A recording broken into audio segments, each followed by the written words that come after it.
February of 1996 have seen not one, not two, but three runaway trains. One occurring on February 1st, 1996, a second one occurring on February 14th, 1996, just 13 days later, and one more occurring on February 21st, 1996, just 7 days after the second one. Let's dive into the first one, when it all began. This is a story of the 1996 Cajon Pass Runaway.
February 1st, 1996.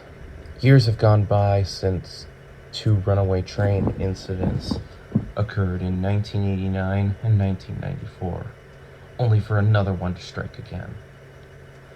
This time, it will be Santa Fe train HBALT 1-31, sitting in Barstow Yard in the early hours of the morning, preparing for its departure.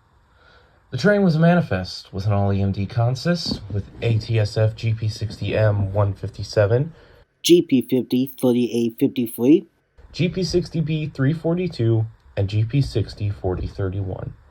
On board were a crew of 3, an engineer, a conductor, and a brakeman.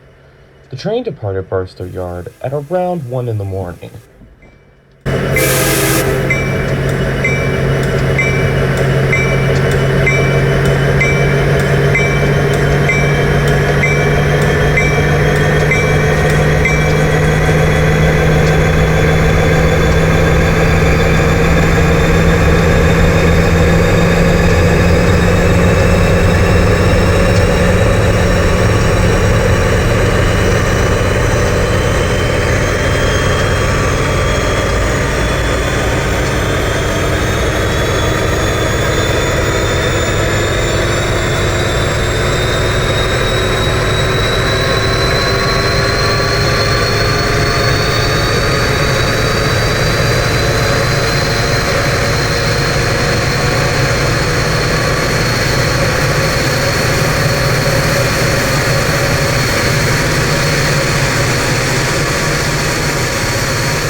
investigation with the NTSB, the engineer told investigators that he and his crew didn't notice anything suspicious on the train.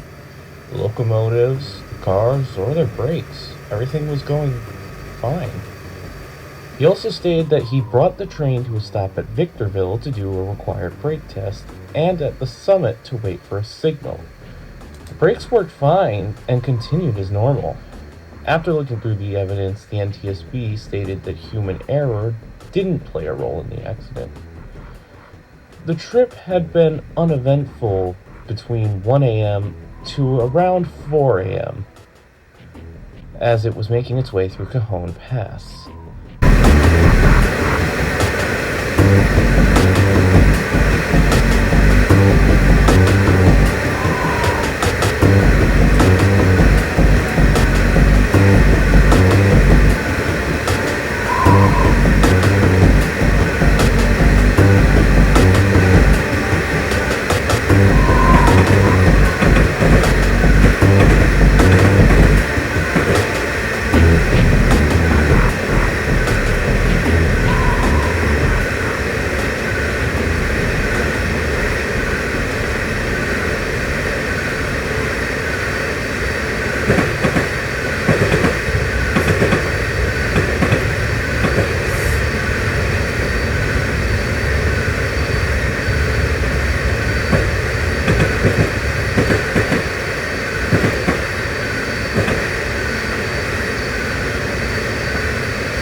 But as the train was making it down the grade, there was trouble. The crew had no idea that somewhere between cars 5 and 9, a blockage in the air hose had occurred and cut off the air brakes. The third runaway on Cajon Pass was now in motion. Another crisis unfolding. The engineer begins trying to slow down the train. When he notices it's slowly but surely accelerating, he immediately sets the brakes to full emergency, but the speed creeped up to 50 miles an hour, and then it was off to the races. They immediately called the dispatcher about their problem, and the dispatchers halted all the trains to let the runaway pass them, but the runaway would never make it down the grade. The conductor and the brakeman would bail out of the train, but the engineer decided to stay on the train instead. His decision to stay on board was about to save his life. He had tried everything to stop the train, but now he was just a passenger on a runaway. In the final moments, he threw the engine into reverse, but he started to feel the train tipping over to its side. He ducked to the floor and braced for impact.